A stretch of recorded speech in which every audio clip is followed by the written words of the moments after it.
What's up, fam? Welcome back to the channel. So I know a lot has taken place overnight. A lot of updates are going on, and as much as I would like to do another story, not really, concerning what took place yesterday about Trump being shot. It's so many conspiracy theories out there right now, and right now everybody's pointing fingers. They do know who the gunman was, that it was a 20-year-old. Also, they still are investigating to see what the motive is. So I'm going to let them do what they need to do before I start guesstimating on what I think it is. So I'm going to get into this information that is affecting a lot of people right now. A lot of people are struggling after the storm Beryl. There are some Houstonians who are sleeping in their cars and selling valuables to survive the power outage, losing hundreds of dollars of food.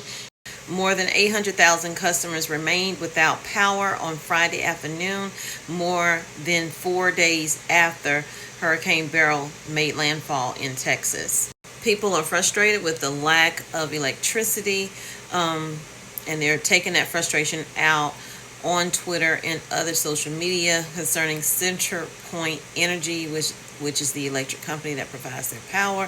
It says more than 800,000 customers remain without power and electricity Friday afternoon, more than 4 days after the hurricane flooded the streets and left more than 2 million people without running air conditioning as temperatures soar into the 90s. Speaking of running air conditionings, if you hear a loud noise right now, it's because it is a fan that we are blowing air from our window unit that sits in our sunroom, because our main air conditioning for the house needs a motor, and the guy cannot get it until Monday, and I don't know how long that takes for it to come in, how long it takes to repair. And when I got here last night after that live, this house was hot, so I understand. Some people are voicing their opinions, saying that it is ridiculous. I am sleeping in hot rooms. She's also blaming the utility company and the storm for the upheaval. We know that power goes out when storms happen. And at some point, we got to start getting more shelf-stable food. You know, you will lose power. You will lose food. Even if you have a generator, you could lose food. But you have a better chance, if you have a generator, of not losing that food. She also rants that what in the world are we going to do? What are they going to do for us? Nothing. I'm going to answer that. Nothing. I've done so many videos. They are not coming to save you. But when I say they're not coming to save you, I mean they're not coming to save you in the period of time that you would like for them to. Will someone show up? Yes, eventually. In the meantime, you will be left to fend for yourselves. So we need to be getting as prepared as we possibly can. That includes myself. I am not pointing fingers. There are weak points in the structure that I have set up, that I've let fallen aside, that I now have to build back up. But we all play a role in our own survival. She said, so far we have lost $600 worth of food. Who's going to reimburse us for that? Again, no one is going to reimburse any of us for anything that we lose. Another couple said that they had to pawn their wedding band cluster this week just to get gas money and food. This is the same storm that is blamed for at least 11 deaths in the U.S. and 9 in the Caribbean. At least 3 people were killed in the metropolitan Houston area. Despite the public outrage, the senior vice president of CenterPoint Energy said that it was prepared for the storm and had brought in crews from outside of Houston to mobilize as soon as the storm passed. So right now, CenterPoint Energy is saying that they have about 80% of affected customers that should have power and electricity by today. So I'll be monitoring that. It says, however, some areas of significant structure damages could experience prolonged outages while the crews work to install thousands of new distribution poles and overhead conductors, which are required to transport electrical energy. Center Energy also goes on to state that it's not just the branches, that these are entire trees that have been pretty much wiped clean, and they have to get those things pulled out so that the power can be restored. But y'all, this is going to hurt a lot of people, and so I get the frustration, and I feel really terrible about what they're going through. But that could be any of us that could be going through that. No amount of preparedness, I will say that, it's good to prepare, but no amount of preparedness, depending on the storm severity, can protect us all and can save us all. But it definitely can help.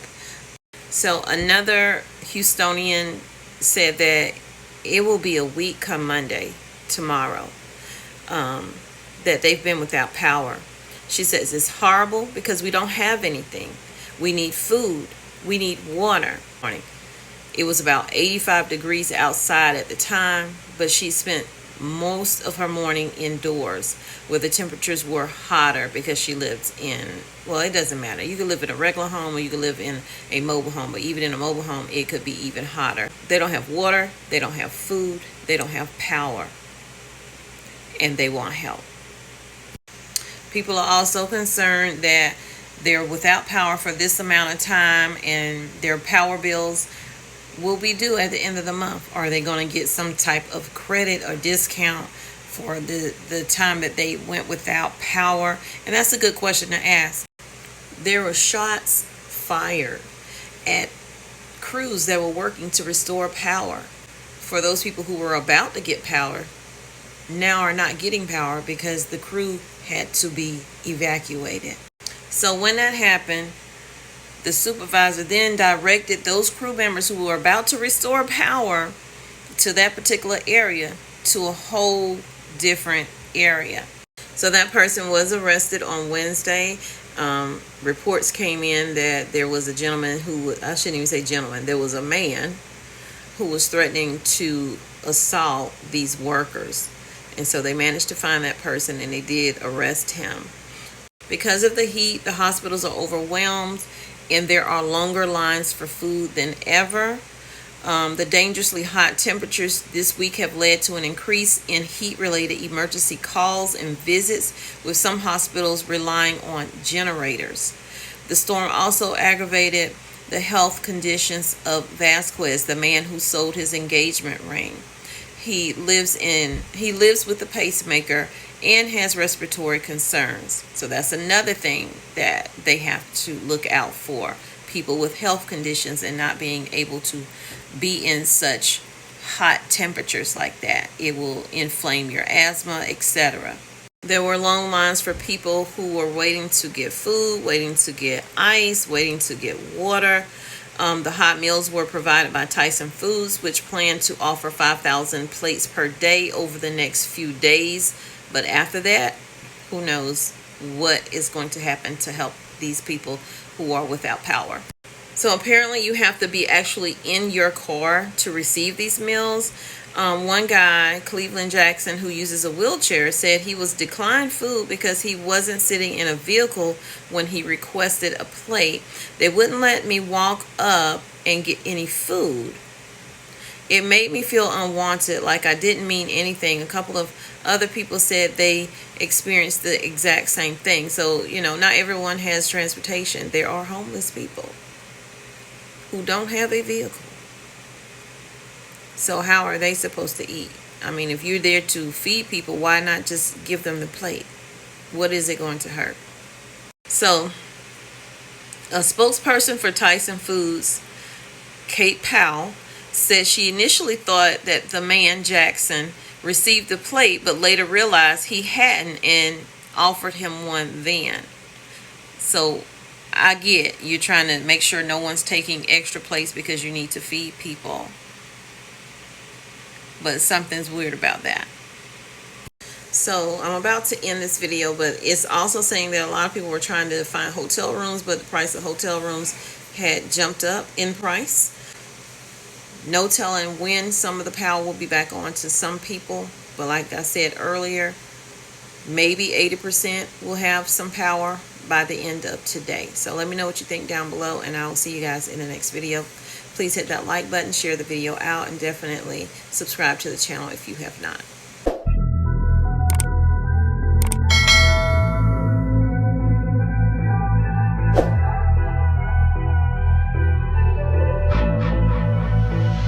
I've been giving you the